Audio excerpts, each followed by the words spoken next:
Hey, this video will cover setting up SAP Lab 4.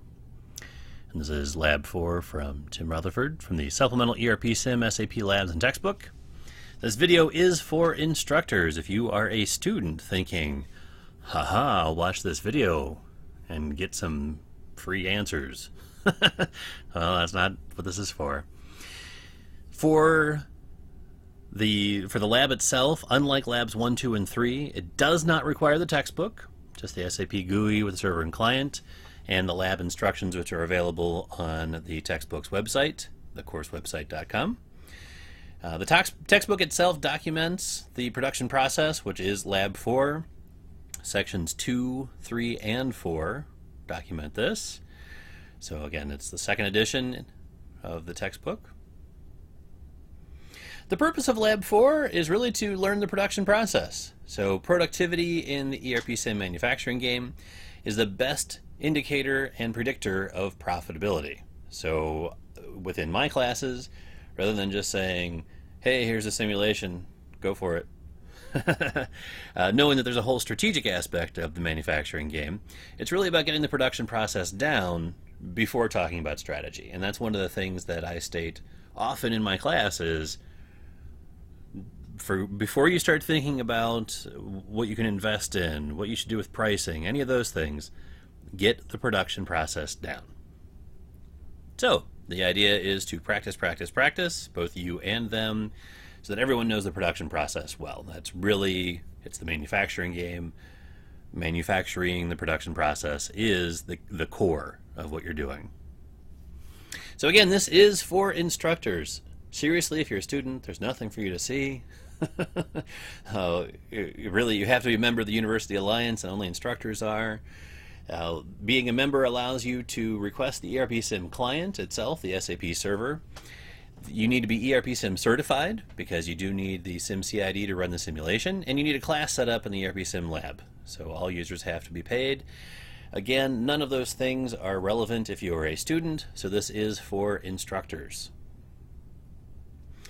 So this, again, it's for the ERP Sim manufacturing game. This is Lab 4 for the manufacturing game. This has nothing to do with Fit or Snacker, GBI, Classic Rocker, or whatever else you're doing. It's following along with the ERP Sim SAP Labs and textbook. I guess you may not be using the textbook and doing Lab 4. That's entirely up to you. That does fit within the timeline of doing Labs 1, 2, and 3, and then going into Lab 4. Sections 2 and 4 document and explain what's happening. But, well, I guess you can do it on your own. Really, any second edition of this will work. This is the most up-to-date version, the second edition revised. There may be a future second edition that is revised. I don't know what I'll call that. But any second edition of the textbook will work. The first edition does not work. If there's a third edition and somehow you're still watching this video, it does not apply. The requirements. Students must have the SAP GUI installed with a connection to the server of the client, the UCC provided server. The textbook, again, it's not required, though it is recommended. You can walk through this in class without the textbook. You can use the participant's guide. The big difference between the participant's guide and the supplemental textbook is that it is supplemental. If it was saying the same thing, there would be a purpose. The participant guide is more factual. It's more black and white. They leave the teaching up to the instructor. As an example, MRP is not something that the participant's guide is designed to teach. They say, there is MRP, this is why you use MRP, but then teaching MRP is something that maybe they don't need to teach MRP for a certain class. Well, if you are learning the production process, you're getting into the strategy side, you really need to be teaching them what MRP is, and that's where my supplemental textbook comes in. So again, you don't have to use the supplemental textbook, but you'll have to supplement the participant's guide yourself by walking through it in class. So again, you need the ERP Sim client, the server and client from your UCC. The HANA version of this is completely unnecessary. Just the regular client is fine. You do need the SAP GUI, which is capable of connecting to your UCC's SAP server. ERP Sim certified to run the simulation itself. And you need a class set up within the ERP Sim Learning Portal under Class Management, and the proper number of teams available, remembering that you have to have the number of teams, well, to get the right number of teams, you have to have enough people who have paid for the simulation, and it takes the total pay divided by 4, round down is the number of teams. So even if you have a remainder of 2, you don't get an extra team, they don't round up. So make sure you have enough teams, enough people who have paid to have all of your teams working together. So when should you schedule Lab 4 within your class? Well, as the numeric value implies, it's after Labs 1, 2, and 3. So within my courses, we spend 1 to 2 weeks completing the labs. Sometimes it's 1 week, sometimes it's 2 weeks. It depends on the level of the course. Sometimes when it's the 1 week on Labs 1 through 3, it's 1 week in class, and then they have the option to complete the rest, whatever they haven't, as homework. They just don't have the tech support, me helping them. Once, really, it's coming down to being confident in their SAP navigation skills. So once they get through Labs 1 through 3, they've used many different transactions within SAP. They understand that you can't run a transaction at the same time another transaction is open. They understand opening new windows. All those things are taken care of. They may have no idea what it is that they're doing, but they can navigate SAP, and that's all I'm looking for. So it's about that time. Not necessarily understanding what they're doing, but they can get around SAP. So it's also, before we talk strategy, getting the production process down. So Lab 4 for me in my classes is the bridge between lecture and navigation and strategy. So they've gotten down the navigation side. Before we talk strategy, let's practice the production process. Show me you know it, and then let's talk strategy. And that's one of the things, especially with my graduate students, I often have to say, all right, before we talk strategy, let's get the production process down. So realize that this is learn how to navigate SAP, learn the production process, then talk strategy. So what is Lab 4? For me, it's a test. Now, I call it a lab. I don't call it midterm exam or exam 1 or anything like that. But it's kind of a test. Students receive the user ID, the company, a product with a forecast, and vague instructions, and they must document the production process. So if they can complete it, all right, they're familiar with the process. They may not know it by heart, but they have a job aid. They should at least know where to look in the job aid to find what the next step is, or understand in general. If I run MRP too often, it can throw off production. You know, those kinds of things they've learned through it. So they're at least familiar with the process. The time frame for completing the lab, well, it really depends on your students. It depends on how you approach it. There are production process videos on YouTube that I've created that lend themselves directly to Lab 4. There's tips, there's troubleshooting. I purposely make some mistakes in it so you can see what happens when you make a mistake. The supplemental textbook also has the sections 2 through 4 that document the process. So it depends on how you're approaching this, what all you're going to do. Within my class, I assign the YouTube videos and the reading as homework, and then we have one scheduled 2+ hour lab. So for meeting once a week, it's a full class meeting. Within that one class meeting that we have, it's the first part of it's 10-15 minutes, me demonstrating the process. I let them practice for 30-45 minutes, so roughly an hour has passed at this point. And then they have about an hour, hour and a half to complete Lab 4 as a team. Most teams don't need all of that time to complete Lab 4. For you, break it up as you need to. Maybe if you meet twice a week, you can have 1 hour one day where you're demonstrating and practicing, and then 1 hour where you do the complete lab. It's entirely up to you. You'll probably want to try it a couple of times and be flexible before you really have it set that it has to be this amount of time. So setting it up, log on to your UCC assigned server.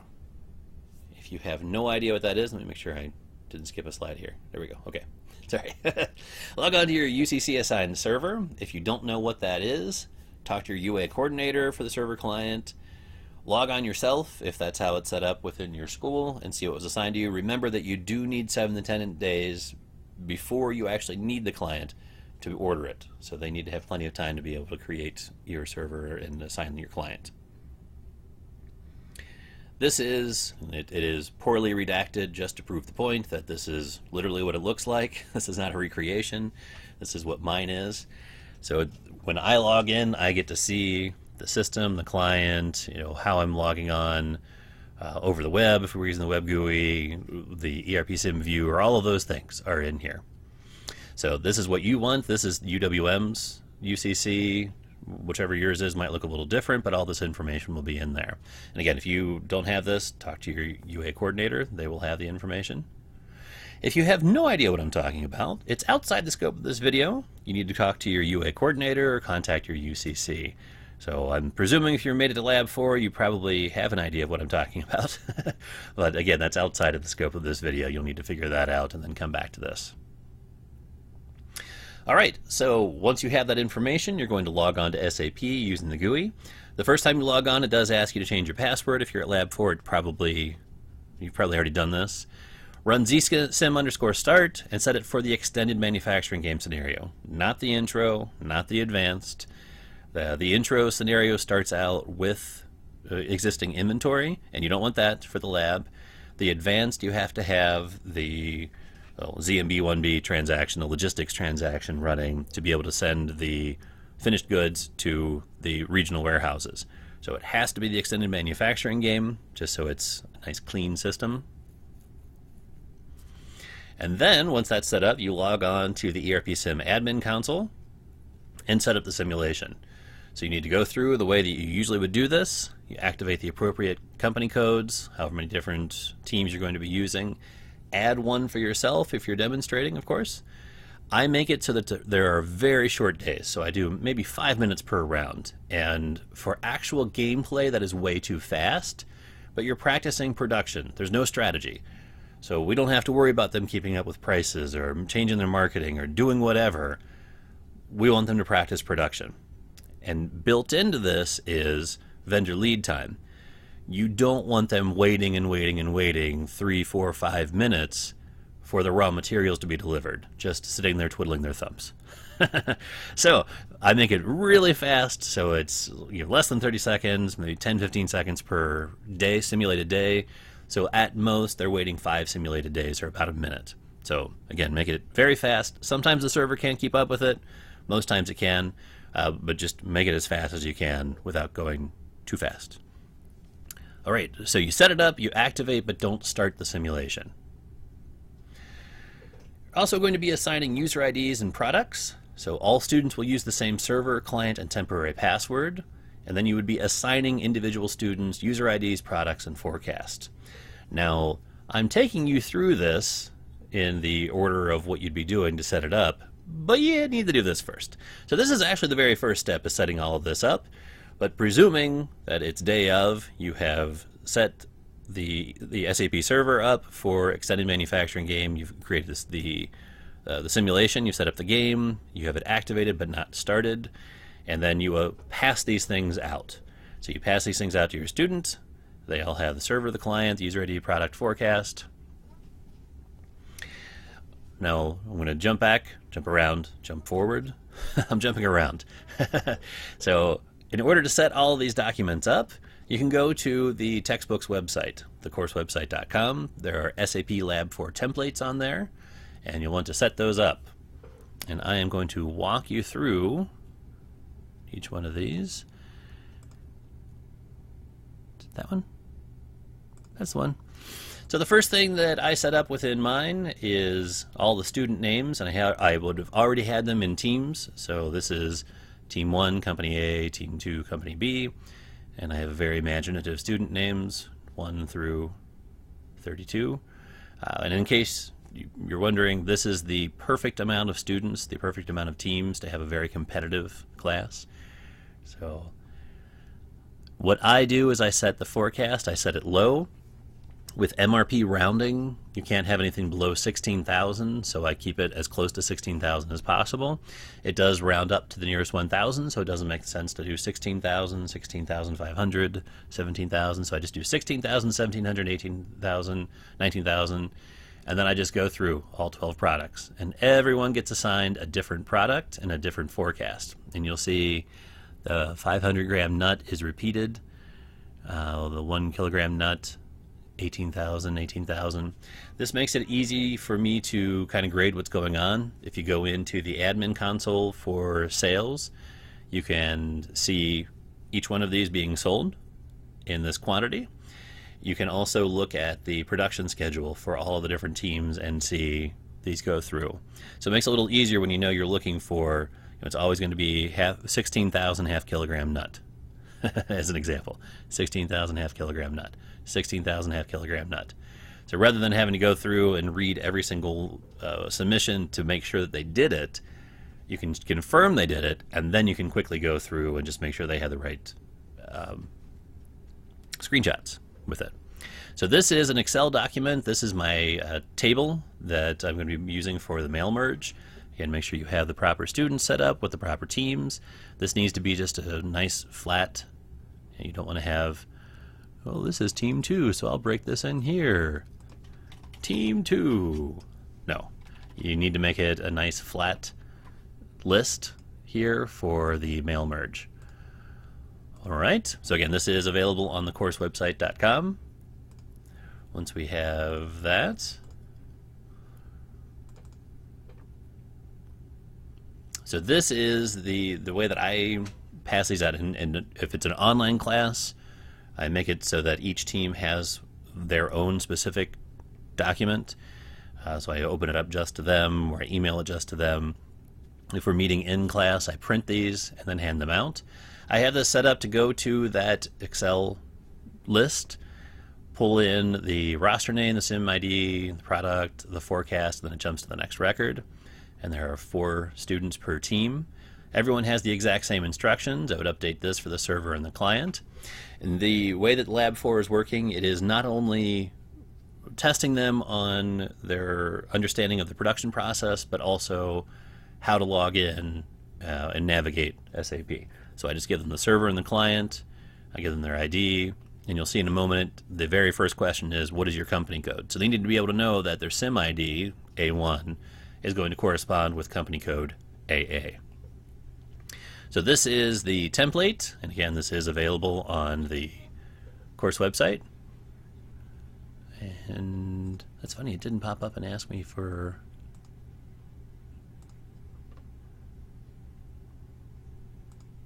Uh-oh.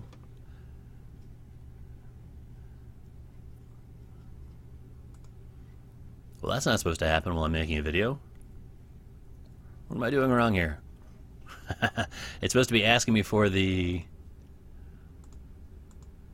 table.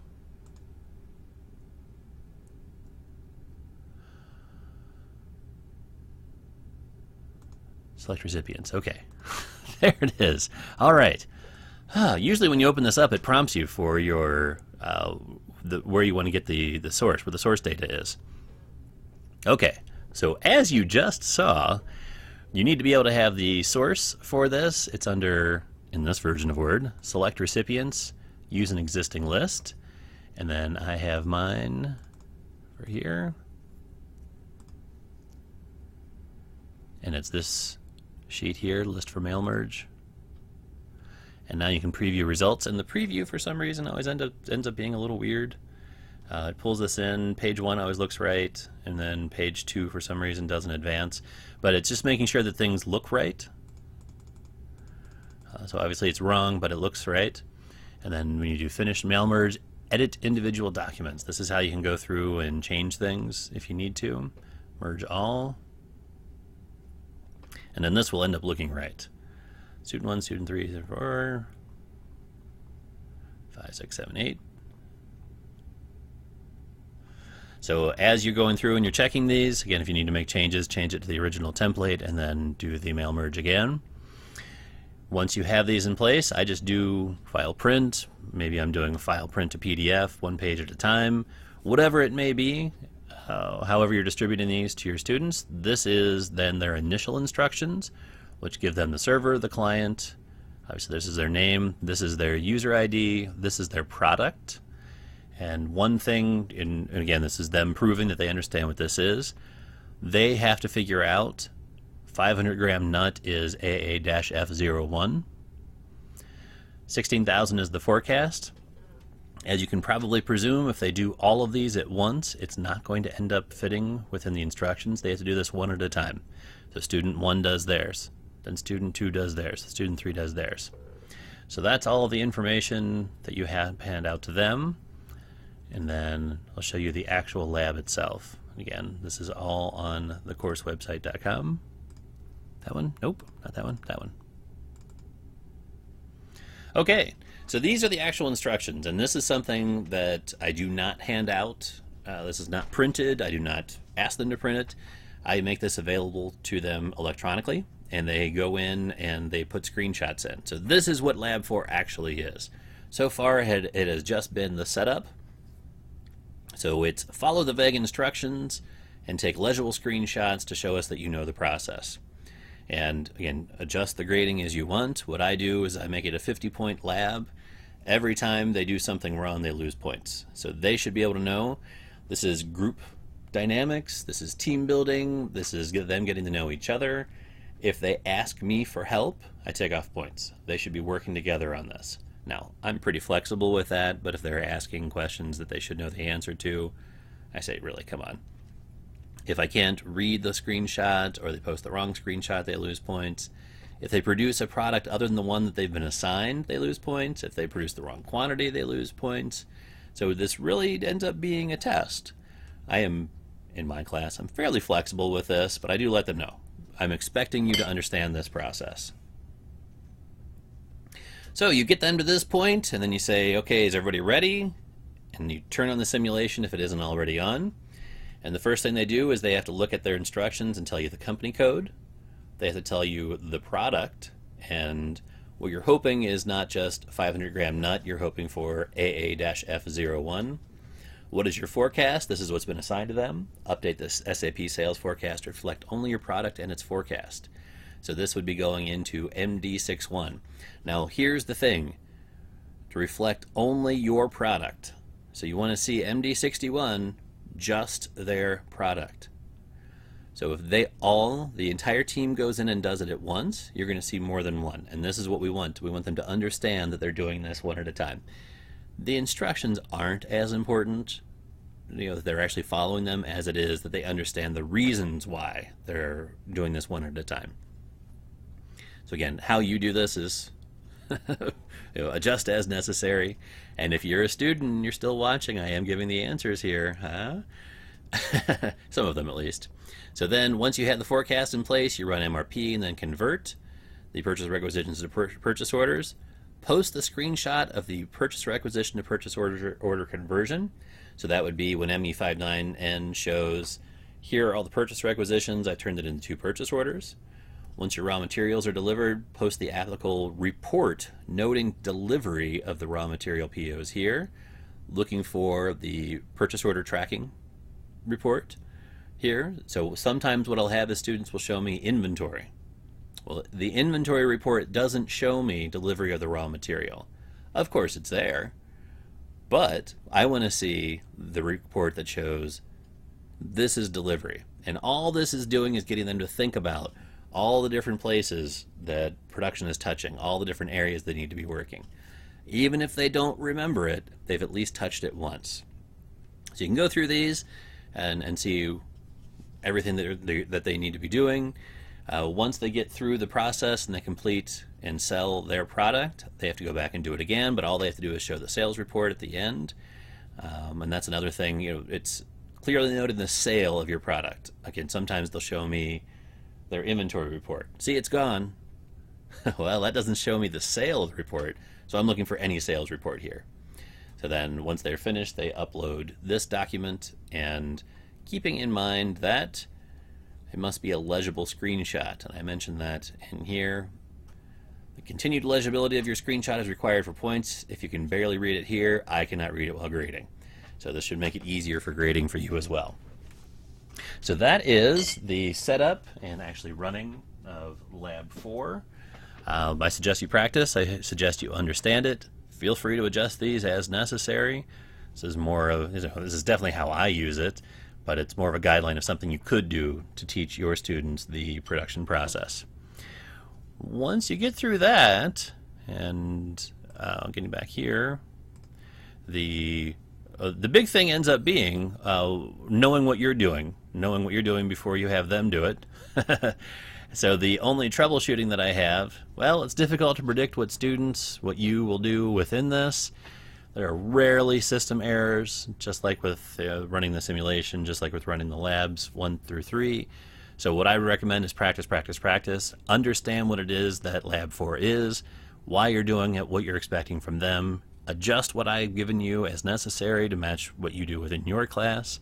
Just make sure you know it in and out and know it better than the students, and that will help you with troubleshooting. So that's Lab 4.